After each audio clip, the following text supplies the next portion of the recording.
Well, I really appreciate you agreeing to meet with me. I know you're very busy. Oh, it's no problem. I like to know what's going on in my facility.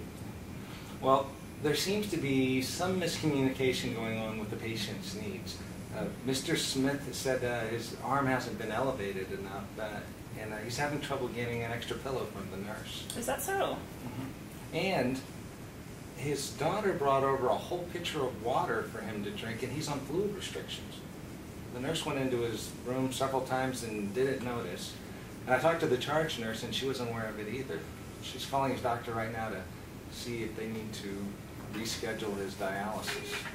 Well, clearly, we need to reprimand his nurse. That's Miss Kathy, right? Well, you definitely want to talk to her.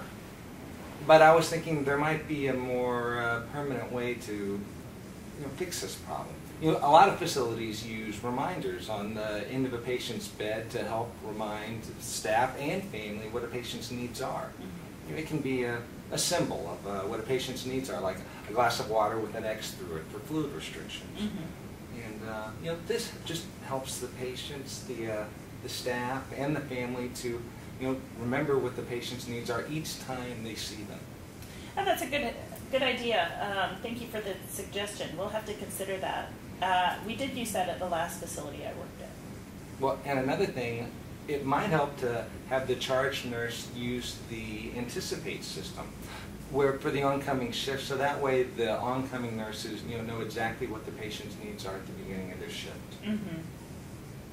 I'm familiar with that system. The nurses are supposed to communicate with each other at shift change, but it might help to have something a little more structured. I'll mention it at our next staff meeting. Great. Yeah, I'm sure those two things will help a lot. I'm sure they will. Thank you.